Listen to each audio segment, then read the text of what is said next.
खाना भी लगा लेते हैं सबा। जी। तुम काफी देर से मुझसे कुछ कहना चाह रही हो, चलो बताओ क्या बात है।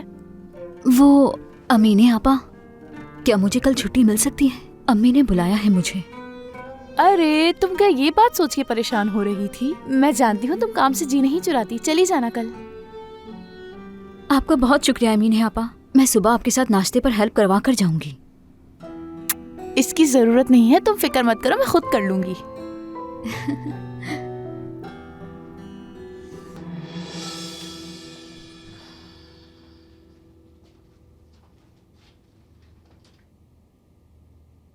उफ, मैं तो बहुत थक गई हूँ। थक तो मैं भी बहुत गई हूँ। पैर में इतना दर्द हो रहा है कि क्या बताऊँ। अये, काश वो पिछले घर का काम जल्दी खत्म हो जाए ताकि हम वहां जाके शिफ्ट हो जाएं। अम्मी, हाँ। हम कल पिछले घर के लिए नया फर्नीचर खरीदने जाएंगे।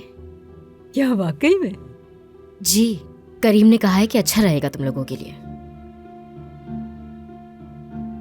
हाँ, वैसे भी यहाँ हर वक्त काम ही करना पड़ता है हमें। अये, बस उम्मीद करती हूँ कि तुम पिछली बार वाली गलती अब की बार नहीं करोगी। क्या मतलब है आपका इससे अम्मी? बस अब मैं बात को दोहराना नहीं चाह रही। तुम जानती हो ना, इस छोटे कमरे मुझसे नहीं रहा जाता। लेकिन मैंने जो हासिल करना था कर लिया। अब पिछले घर में रहना मुझे बुरा नहीं लगेगा।